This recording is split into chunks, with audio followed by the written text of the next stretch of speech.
আসসালামু আলাইকুম। Welcome to বিটি এডি2। এ পর্বে আমরা অষ্টম শ্রেণী 90 পৃষ্ঠার 5 নম্বর সমস্যার সমাধান দেখব।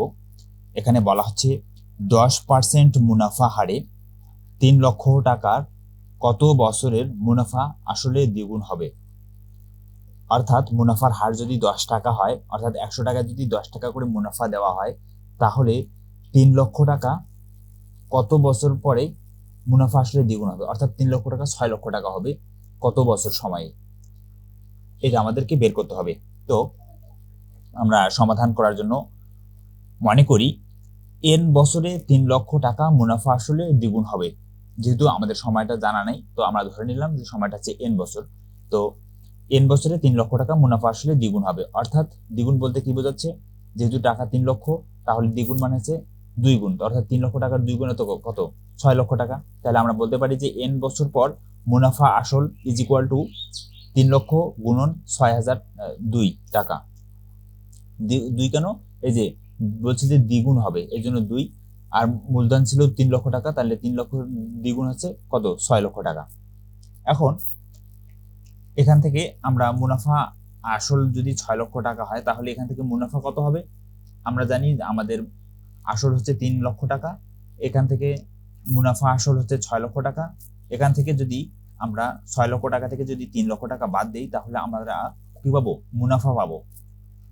তাহলে 6 লক্ষ থেকে 3 লক্ষ বাদ দিলে আমাদের ফলাফল থাকতেছে 3 লক্ষ টাকা। এটা হচ্ছে আমাদের কি, মুনাফা। এবং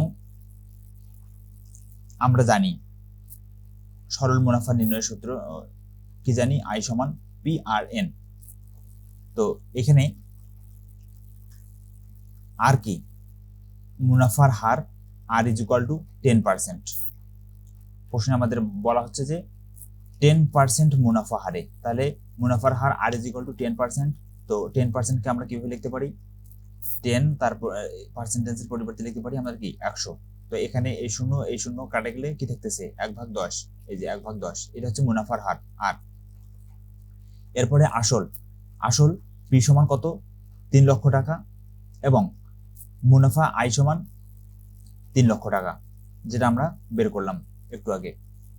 তাহলে এখন আমরা কিসের মান পাইলাম, আমরা R এর মান পাইলাম 1/10, P এর মান পাইলাম 3 লক্ষ, I এর মান পাইলাম 3 লক্ষ।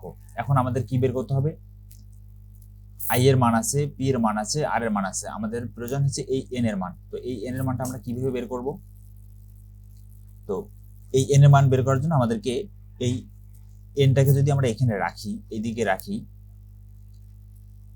I এই PR টাকে যদি এইদিকে নিয়ে আসি বাম দিকে, তাহলে PR is equal to n। তাহলে কি n সমান কি হলো, I/PR, তাই না।